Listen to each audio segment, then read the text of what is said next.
Hi, my name is John Dowdy, and I'd like to give you a quick review of the stock market for the week ending May 24th, 2013. I call this Throwback to Channel, and you'll see why as we get into the analysis. If you'd like more data, please come to my website, www.superchargedretirementIncome.com. Okay, let's take a look at the SPY, which is the S&P 500 ETF. This is a chart of the daily values of the SPY, and as you can see, we have been in a trend channel, this green lines, for a long time, and we broke out of that a couple of weeks ago, and we have now made a new all-time high last week, and then had a pullback to the top of the channel. When you have a pullback after a breakout, it's usually called a throwback. And this will be a throwback as long as we move higher. If we keep going into the channel, then this would just be a correction. So right now it looks like a throwback, but we will have to wait for price action to confirm that this is actually a throwback.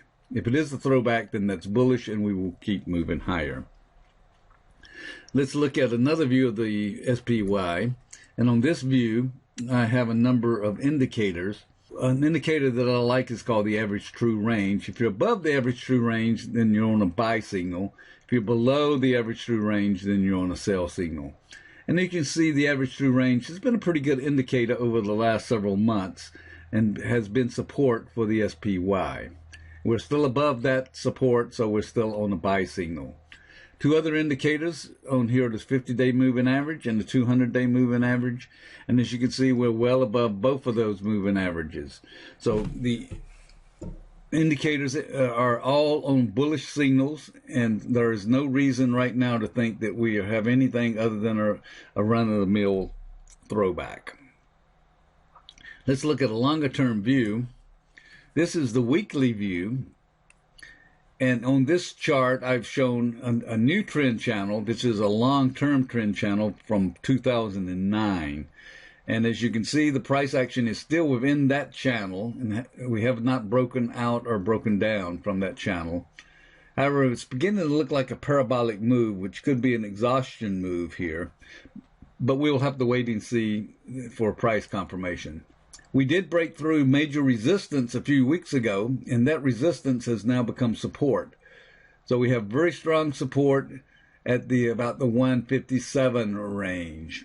And as long as that holds, we'll be in a bullish trend. So the moving average here is the 40-week moving average, which is equivalent to the 200-day moving average on the daily chart. So in summary, the bull is still alive and well. There are no indications that we have anything other than a minor pullback last week. Throwbacks, as we've said, are not unusual, and they usually are indications that we will move higher. All indications are still bullish. All the indicators are on bullish signals. It's too early to tell if we're really in a correction. So the advice is same as last week. You have to go with the flow and assume we're still in a bull market. But we're beginning to see some chinks in the armor, especially if the Fed begins to taper off the quantitative easing, which they talked about last week. That was what caused the pullback at the end of the week last week. We had some rumblings that the Fed may take off quantitative easing in the summer. If that happens, then we have to be very careful. So advice would be stay with the flow, but use tight stops and let the price action take you out. Do not anticipate where the market's going. Let the price action should be your guide.